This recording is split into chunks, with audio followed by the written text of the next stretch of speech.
Eccoci insieme, ben ritrovati cari telespettatori, parliamo di sindacato e pubblico impiego e lo facciamo in collaborazione con l'FNP CISL e adesso capirete anche perché il sindacato della CISL dei pensionati ci tiene molto a parlare di queste tematiche. Per intenderci pubblico impiego, insomma sapete gli enti locali, comuni, province, insomma tutti i dipendenti di questo vastissimo e complesso ambito di occupazione. Parliamo anche di sanità e quindi tutti gli ambiti della sanità. Parliamo di tante altre strutture, le RSA, dove sono coinvolte tante persone e anche naturalmente cittadini che ricevono dei servizi, le famiglie. Quindi è un ambito particolarmente delicato, importante e strategico dove ci sono tanti occupati e molti peraltro sono anche iscritti e quindi dove è molto presente il sindacato della CISL. Ne parliamo appunto con Marie Pallaro, segretaria generale della funzione pubblica del Veneto, quindi FP della CISL, grazie di essere qui con noi, grazie a voi, di essere buongiorno ritrovata. a tutti.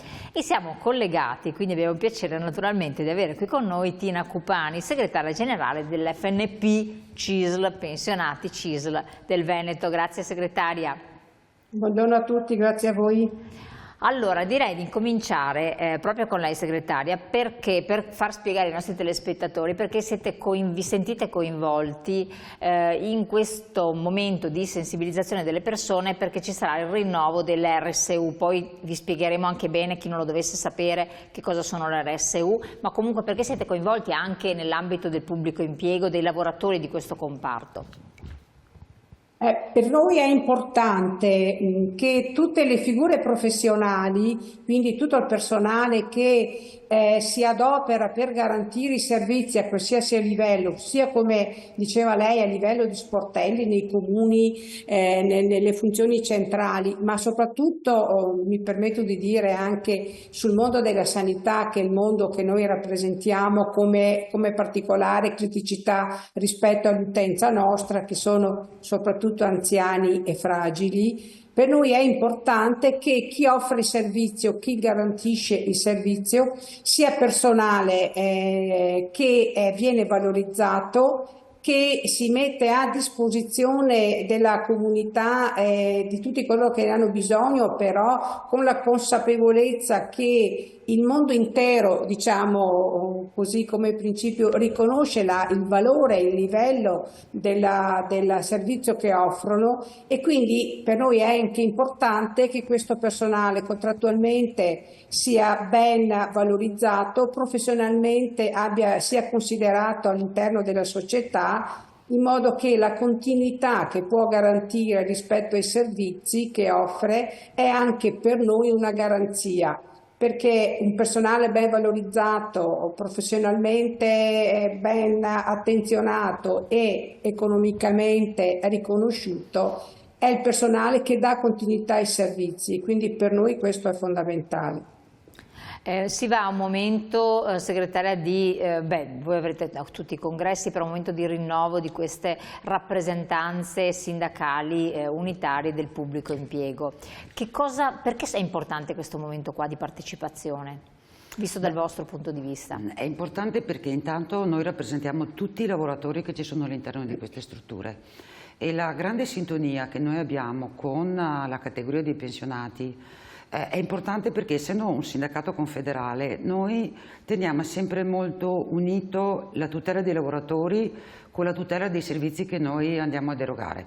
Le rappresentanze sindacali unitarie, le RSU, rappresentano tutti i lavoratori di un dato luogo di lavoro, pubblico in questo caso, perché sono obbligatorie per legge, e il compito fondamentale è quello di contrattare un pezzo di salario per tutti i lavoratori che sono appunto all'interno del sistema. Quindi non sono sindacalisti di professione, non è il sindacato che entra nell'azienda, chiamiamola così in qual modo, sono lavoratori, si attivano per contrattare dei diritti legittimi, dei rinnovi di contratto che sappiamo che poi nell'ambito pubblico sono un po' latitanti.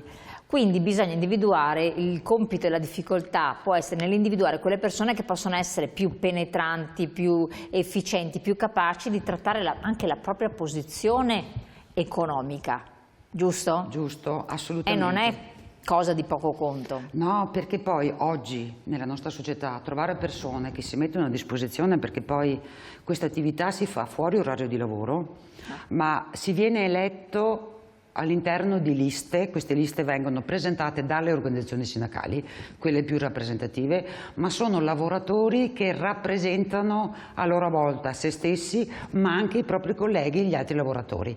E questo ruolo, questo compito è fondamentale, perché a livello decentrato si va a contrattare con le controparti il 30% fino al 30% del salario. Per cui una buona contrattazione dà dei buoni risultati ovviamente ai lavoratori, ma non è solo un fatto economico, ma è importante anche perché vengono trattati tanti altri diritti dei lavoratori, che sono i carichi di lavoro, piuttosto le ore straordinarie, piuttosto anche una valutazione sui servizi che si possono dare all'interno di questa struttura. Chi ci ascolta magari può dire sì, ma chi me lo fa fare? Appunto, è questo è il tema. Noi ogni 3 anni ci sono le RSU, dicevo è obbligatorio per legge, perché per legge il pubblico impiego ha l'obbligo di avere le RSU per contrattare questa parte di salario. Dicevamo prima, si fa su base volontaria e chi si impegna lo fa per se stesso, ma lo fa anche per gli altri colleghi. Certo.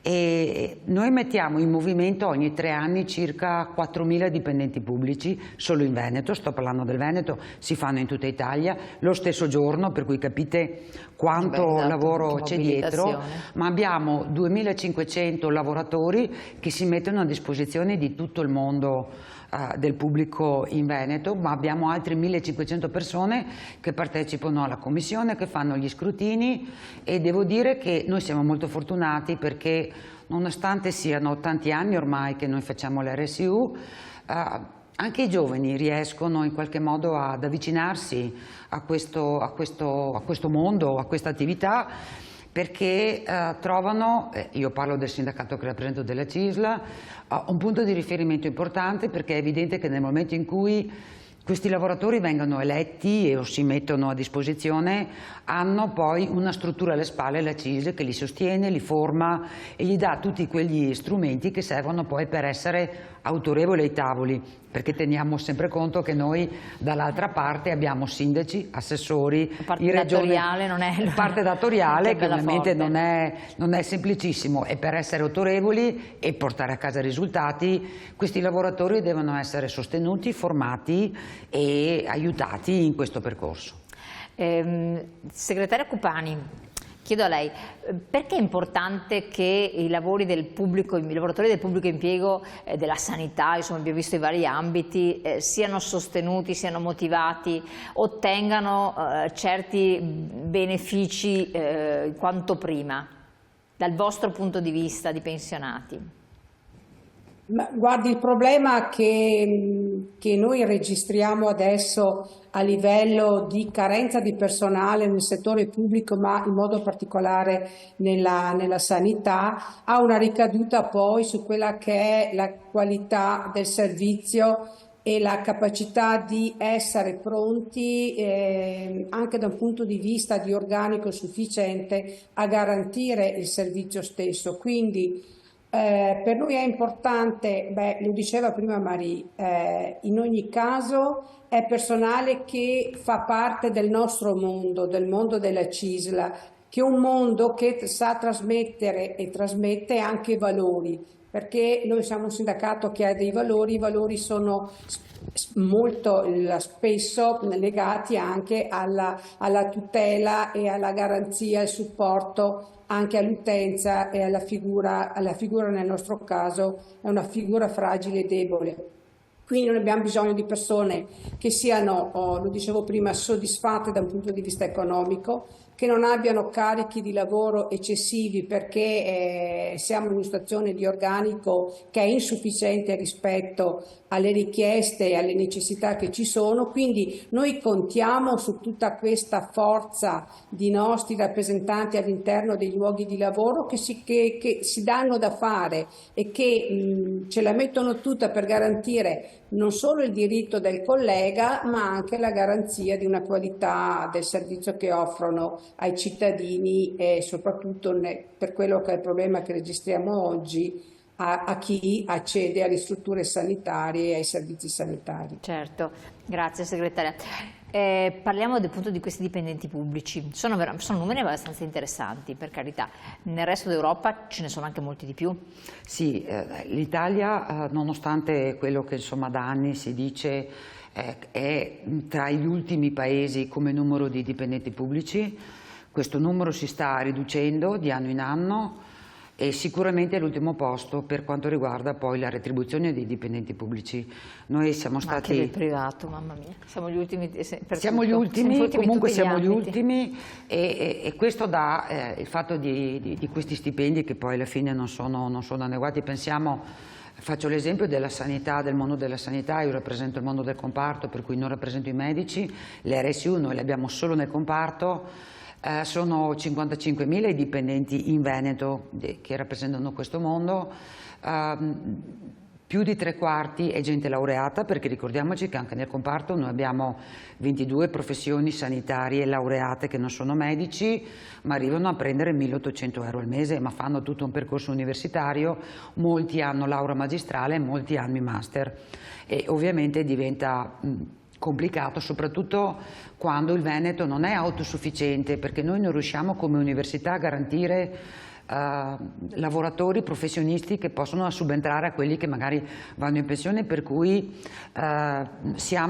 recuperiamo, insomma importiamo lavoratori del sud. È ovvio che poi il costo della vita, un affitto, una casa diventa ancora più complicato. Poi, come diceva Tina, noi abbiamo un grosso problema di carenza di personale, non solo in sanità ma anche nei comuni. Noi abbiamo nei comuni del Veneto, fatto un'analisi complessiva di confronto nazionale, una carenza di circa il 30% in meno di quello che sarebbe il personale che serve. Questo diventa un problema interno per noi, per le RSU, perché parliamo di carichi di lavoro che diventano insostenibili, ma dall'altro lato vediamolo dal punto di vista del cittadino. Un cittadino che deve fare un passaporto, deve andare in comune per fare una pratica, sentiamo le proteste, il cittadino ha ragione, ma deve anche avere la consapevolezza che poi quel lavoratore che si trova davanti o che non si trova perché lo sportello è vuoto è lo stesso lavoratore che magari fa l'anagrafe e poi fa i passaporti e poi si trova l'ufficio tecnico e poi è sempre quello. Certo, e quello diventa è complicato, per cui quei lavoratori, tornando all'RSU, che si mettono a disposizione per affrontare tutti insieme questi problemi che poi non trovano una soluzione a livello locale, sono eroici, perché alla fine, insomma, con queste ristrettezze comunque portare avanti quel po' che si può portare avanti credo che vada valorizzato, e io devo dire ho estrema gratitudine per tutti questi lavoratori. Ecco, quindi sono ambiti molto delicati, molto importanti, abbiamo visto anche strategici. Oggettivamente il lavoro nel pubblico impiego comunque è sempre stato ambito, perché da un lato ti dà una garanzia di un posto fisso, uno può ipotizzare di prendere un mutuo, di crearsi una famiglia, insomma ci sono tante posizioni ottimali che sono sempre state prese in considerazione, non subisce gli altalenamenti delle economie, le aziende che chiudono eccetera, quindi è di maggior tranquillità tra virgolette, però periodicamente viviamo questi momenti di non è desiderabile adesso, in questo periodo preciso non è ambito da parte dei giovani. Che cos'è che, visto che poi lei tra l'altro si occupa e segue un ambito così particolare come quello dei sanitari e dei medici del pubblico impiego, che non funziona, a cui è fattibile porre rimedio, però anche come? Perché far sì perché vengono banditi i concorsi, non ci sono partecipanti alla fin fine, quindi c'è poco da dire, e non solo. Allora, gli aspetti sono molteplici e non c'è una soluzione semplice. Purtroppo la crisi di oggi è una crisi che viene da lontano. Noi ci ricordiamo tutti le crisi dal 2008 e poi le crisi successive.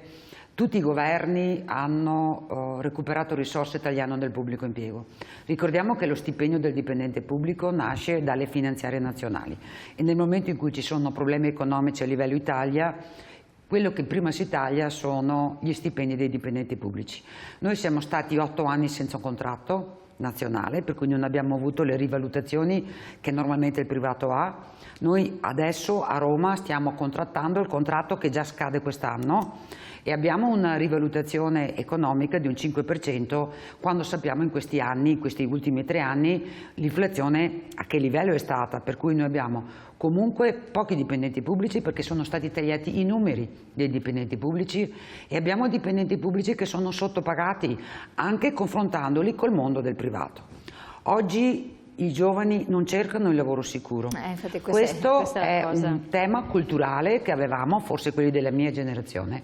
Oggi i giovani, vuoi perché il mondo è molto più vasto del proprio paese, della propria regione e va stretta l'Italia, per cui trovano all'estero quelle gratificazioni economiche ma anche motivazionali che oggi in Italia non troviamo. Il problema non è solo che i concorsi vanno deserti, il problema è che i posti all'università vanno deserti, per cui i nostri giovani non trovano più appetibili quelle professioni tipo l'infermiere, il medico, l'OS, l'operatore sociosanitario, perché è un lavoro faticoso, è un lavoro estremamente faticoso.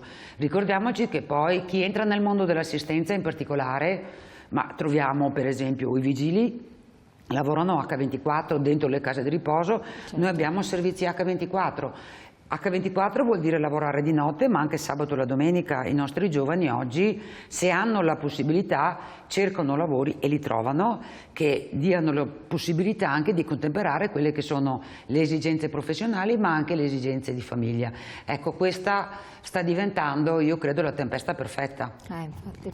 Allora, come si può porre rimedio? E tanti dicono, ma può servire, perché poi il solito discorso, cosa vuoi che vada a votare, cosa vuoi che vada a scegliere il mio rappresentante sindacale unitario, cosa vuoi che tanto non serve a niente, perché questo un po' è l'andazzo mondiale.